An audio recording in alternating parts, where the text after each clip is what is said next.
नमस्ते। भजन मार्ग चैनल के उन गहरे आध्यात्मिक उपदेशों के एक नए और दिलचस्प विश्लेषण में स्वागत है। आज हम बात करने वाले हैं मौन की, यानी चुप रहने के पीछे छिपे उस गहरे विज्ञान की, जिसे अगर समझ लिया जाए तो जीवन को देखने का नजरिया ही बदल सकता है। तो आज की चर्चा के 5 मुख्य बिंदु होंगे। हम मौन के आध्यात्मिक महत्व से शुरुआत करेंगे, फिर समझेंगे वाणी से होने वाले अपराधों को, जड़ मौन और विचार मौन का फर्क देखेंगे, गृहस्थों के लिए मौन के क्या व्यावहारिक नियम हैं इस पर बात करेंगे, और आखिर में तन मन और वाणी का गहरा कनेक्शन समझेंगे। आइए सीधे पहले खंड से शुरुआत करते हैं, मौन का आध्यात्मिक महत्व। पूज्य उड़िया बाबा जी की एक बहुत ही गहरी लाइन है, मौन हमें ईश्वर के पास ले जाता है। सच में, इसे जरा गहराई से समझें।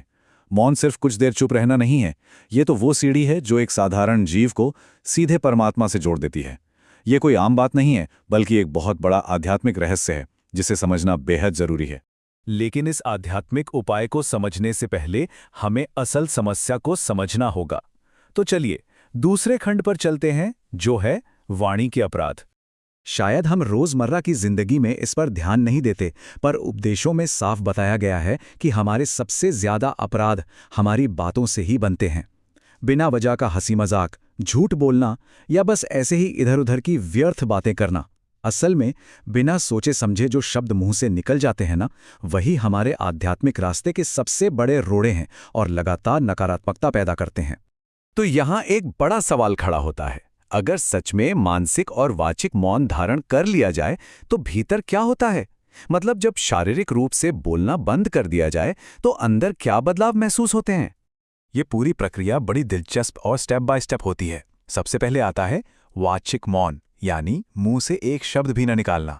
शुरुआत में इससे थोड़ी उदासी सी लगती है, क्योंकि वो बोलने की जो पुरानी आदत है ना, वो छूट रही होती है।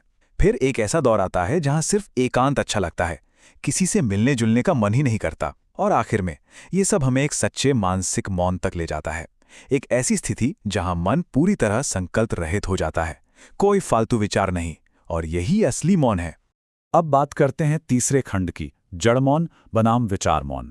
यहाँ हम देखेंगे कि एक आदर्श आध्यात्मिक स्थिति और हमारी रोजमर्रा की जिंदगी की असलियत में क्या फर्क है। इन दोनों में बहुत बड़ा अंतर है। देखिए, संत या सन्यासी जो होते हैं वो जड़ मौन यानी पूरी तरह से चुप रहने का अभ्यास कर सकते हैं, क्योंकि उन पर किसी का कोई सांसारिक अधिकार नहीं होता, कोई नौकरी या दुनियादारी की जिम्मेदारी नहीं है। पर हम जैसे लोग जो गृहस्थ हैं, जो परिवार या बिजनेस संभाल रहे हैं, उनके लिए ये तरीका काम नहीं करेगा। इसलिए उन्हें विचार मौन का रास्ता अपनाना होता है, क्योंकि परिवार और समाज में कई बार ना चाहते हुए भी बोलना ही पड़ता है। यहीं से हम अपने चौथे खंड की तरफ बढ़ते हैं, गृहस्थों के लिए मौन। ये हिस्सा पूरी तरह से प्रैक्टिकल और जीवन में उतारने योग्य है। अब सोचने वाली बात यह है कि परिवार और कामकाज के इस भाग दौड़ में, जहां हर वक्त शोर शराबा है और हजारों जिम्मेदारियां हैं, वहां मौन का अभ्यास आखिर किया कैसे जाए? इसका सबसे बेहतरीन उपाय जो उपदेशों में बताया गया है वो है विचार मौन। आसान शब्दों में कहें तो सिर्फ तब बोलें जब बोलना बिल्कुल जरूरी हो। दरअसल होता क्या है, जब हम बिना वजह बोलते हैं और सामने वाला नहीं समझता, तो हमारी बहुत सारी ऊर्जा बर्बाद होती है और अंदर से भयंकर चिड़चिड़ापन आने लगता है। विचार मौन हमें इसी फालतू की उलझन और मानसिक थकान से बचाता है। अगर बोलना बहुत जरूरी नहीं है तो जवाब ना देना ही सबसे समझदारी का काम है। हर रोज की बातचीत के लिए उपदेशों में एक बहुत ही सटीक और काम का फॉर्मूला दिया गया है। ये एक तरह का फिल्टर है। पहला, जो बोलें वो सच हो। दूसरा, वो बात मीठी हो। और तीसरा, वो बात हितकर हो, जिससे किसी का भला हो। अगर हमारे शब्द इन तीनों पैमानों पर खरे नहीं उतर रहे, तो सच मानिए सबसे अच्छा यही है कि हम चुप रहें। अपनी वाणी को कड़वाहट या व्यर्थ बातों से गंदा करने का कोई फायदा नहीं है। इसे एक रोजमर्रा के उदाहरण से समझते हैं, जो हम सबके साथ होता है। मान लीजिए हम किसी को कुछ समझा रहे हैं और वो इंसान बिल्कुल समझने को तैयार नहीं है। अब बार बार उसी बात को दोहराने से क्या होगा? सिर्फ अपना दिमाग खराब होगा और चिड़चिड़ापन बढ़ेगा, है ना? ऐसे में उपदेश बड़ी ही कमाल की सलाह देते हैं।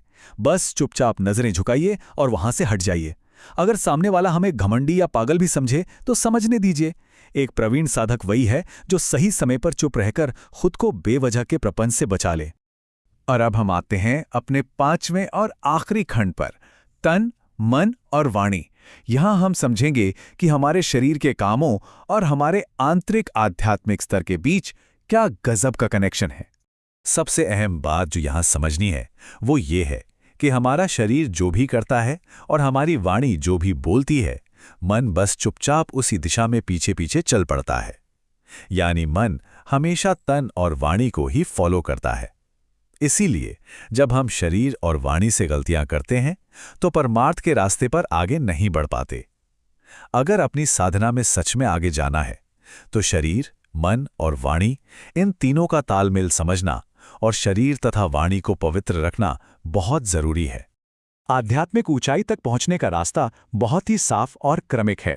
स्टेप 1, शरीर को निष्पाप करना, यानी पूरी पवित्रता और साफ सफाई के साथ रहना।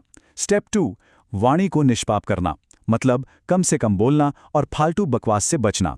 और जब ये दोनों चीजें शुद्ध हो जाती हैं तो तीसरा स्टेप अपने आप घटित होता है।